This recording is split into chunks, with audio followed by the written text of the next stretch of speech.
Hola, buenos días, soy Carmen Álvarez Fuente y esto es una Flipped Classroom sobre las figuras retóricas para los alumnos de Lengua Castellana y Literatura de primero de bachillerato. Bueno, en esta Flipped Classroom vamos a ver qué son las figuras retóricas, la definición, los usos principales. También veremos qué tipos de figuras retóricas existen, cómo se clasifican y nos centraremos en uno de estos tipos, en los tropos, dentro del cual veremos tipos de tropos, sus definiciones y ejemplos. Bueno, las figuras retóricas consisten en el empleo del lenguaje de una forma poco habitual, de modo que conseguimos un efecto o cumplimos un propósito. Habitualmente se utilizan para persuadir, para captar la atención de alguien que nos esté escuchando o para conseguir un efecto estilístico.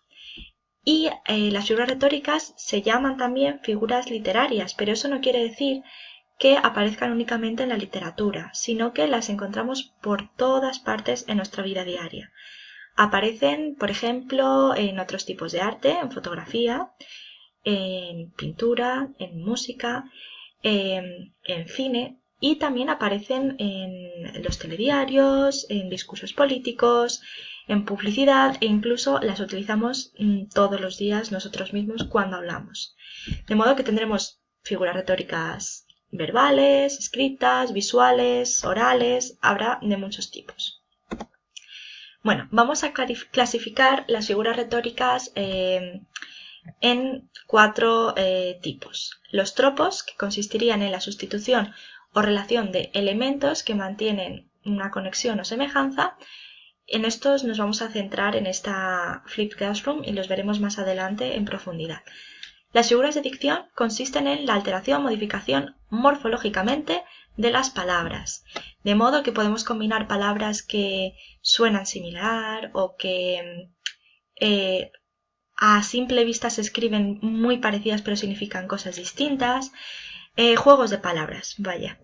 Y pues por ejemplo esto aparece en los refranes, donde dije digo, digo Diego, eso sería una figura de dicción. Las figuras de repetición consisten, como su nombre indica, en la repetición de elementos dentro de un texto, y estos elementos pueden ser un fonema o incluso una oración. Un ejemplo lo tenemos en el anuncio de Canal Car, de compramos tu coche, compramos tu coche, compramos tu coche. Bueno, pues eso sería una figura de repetición, que además consigue el efecto deseado, que todo el mundo recuerde qué es lo que hace Canal Car. Las figuras de construcción consisten en suprimir, añadir o modificar un texto. Esto lo podemos ver tanto en literatura como en otros ámbitos, como os he comentado. En el cine, por ejemplo, es muy habitual que sepamos, que pasemos de una escena a otra sabiendo que ha ocurrido algo en medio, pero que no ha aparecido en pantalla. Y esto ocurre también en los libros muchísimas veces. Bueno, vamos a empezar con los tipos de tropos. Encontramos el símil, la metáfora, la alegoría y la personificación. Bueno, el símil y la metáfora muchas veces se confunden, pero hay que tener cuidado. El símil también se llama comparación y consiste precisamente en eso, en comparar dos elementos semejantes. Es importante que tengáis en cuenta que siempre aparecen relacionados con expresiones tipo como, tal como, tanto como, y la metáfora consiste en la sustitución de un elemento por otro semejante, nunca en compararlo. De forma que un símil sería estar rojo como un tomate y la metáfora ser un tomate. Y también podemos ver metáforas visuales como esta que tenemos aquí de un bosque que representa también los pulmones de pues un pueblo, una ciudad, un país, ¿no? El oxígeno para ese lugar. La alegoría consiste en una concatenación, enumeración de metáforas de modo que se crea una supermetáfora mantenida en el tiempo, ¿no? Por ejemplo, el anuncio de Campofrío de este año sería una metáfora, ¿no? Empiezan con que en una tienda se vende el humor y los chistes son los productos y los que van a comprarlos son humoristas y son muy caros pero no pagan con dinero, sino que pagan con su prestigio social, etc. Eso sería una alegoría. La personificación consiste en dotar a un elemento inanimado o a una idea de características humanas. También ocurre con animales. En fábulas, por ejemplo, los animales casi siempre son los personajes principales, los que ejemplifican un modo de vida a seguir o a evitar. Y también lo encontramos, por ejemplo, en las noticias cada vez que le ponemos nombre a un huracán, a una tormenta, le ponemos nombre de persona. Eso sería también una personificación. O cuando decimos que la envidia es verde o cosas así. Vale, la metonimia. La metonimia consiste en la sustitución de un elemento por otro con el que mantiene una relación de contigüidad. Y esta relación de contigüidad pues puede ser el continente por el contenido, el autor por la obra, el material por el objeto, por ejemplo. ¿Vale? Por ejemplo, decir que te vas a tomar una copa cuando en realidad lo que te estás tomando es vino o lo que sea. O decir, por ejemplo, que te estás leyendo uno de los mejores Cervantes. No te estás leyendo un Cervantes, te lees un libro escrito por él. Vale, la sinécdoque es un tipo de metonimia que consiste en la sustitución de un elemento por otro con el que mantiene la relación de todo por la parte o parte por el todo. Por ejemplo, cuando decimos que a alguien le queda poco tiempo de vida, en vez de decir eso, decimos que le quedan 3 telediarios, como 3 días. Telediario representativo de todo el día. O, por ejemplo, en este anuncio que vemos que la leche es un ingrediente del pan, pero directamente en la imagen lo que han hecho es que el pan es leche. Eso sería, pues, una sinécdoque visual.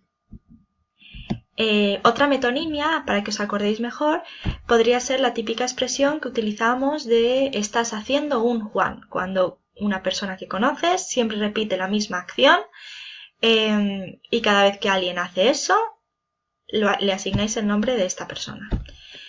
La sinestesia sería mezclar sensaciones producidas por distintos sentidos o las sensaciones producidas por un sentido con las emociones. Por ejemplo, asociar calidez o frialdad a distintos colores. O hay gente que asocia colores a números.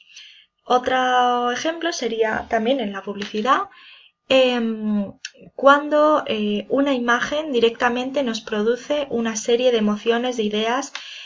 Simplemente el color rojo y blanco nos recuerda a la Navidad, por ejemplo, y todas las emociones que con ella vienen. Pues eso sería una sinestesia. Tenemos la antonomasia, la hipérbole, la paradoja y el eufemismo. Esto ya es por último. Seguro que habéis escuchado muchas veces, esto es la música española por antonomasia, por ejemplo. Pues significa que alguien o algo es tan conocido que en vez de llamarlo por su nombre propio, le llamas por un mote o una expresión representativo. Por ejemplo, cuando a Messi le llamaban la pulga, o le llaman la pulga, porque era muy pequeñito, ¿vale? Y decir la pulga ya sabemos que es él, no es una pulga cualquiera. O a Lola Flores la faraona, por ejemplo, pues también. Una hipérbole es una exageración. Es, yo creo, que nuestra favorita y estamos usándola todo el día. Te he esperado 1000 años, me estoy muriendo de frío, me estoy asando como un pollo. Todo esto son hipérboles. Una paradoja es la unión de ideas aparentemente contradictorias, ¿vale? Por ejemplo, en esta viñeta de Mafalda podemos ver a un niño que llora y la madre, en vez de decirle que se calle o calmarle, le golpea y pide paz. Bueno, pues esto sería una paradoja, son ideas contradictorias, ¿no? Cuando dices que estás rodeado de gente y te sientes solo, otra paradoja.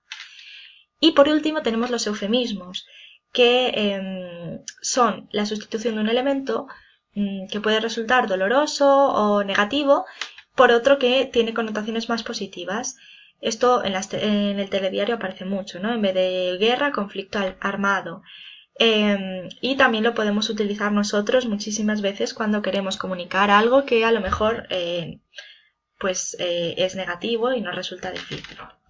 Y por último, las tareas consistirían en un cuestionario, una visualización de unos vídeos, uno va a ser una canción y quiero que busquéis los tropos tanto visuales como verbales. Y también en el vídeo, que será un una publicidad, quiero que busquéis también los tropos, tanto visuales como verbales.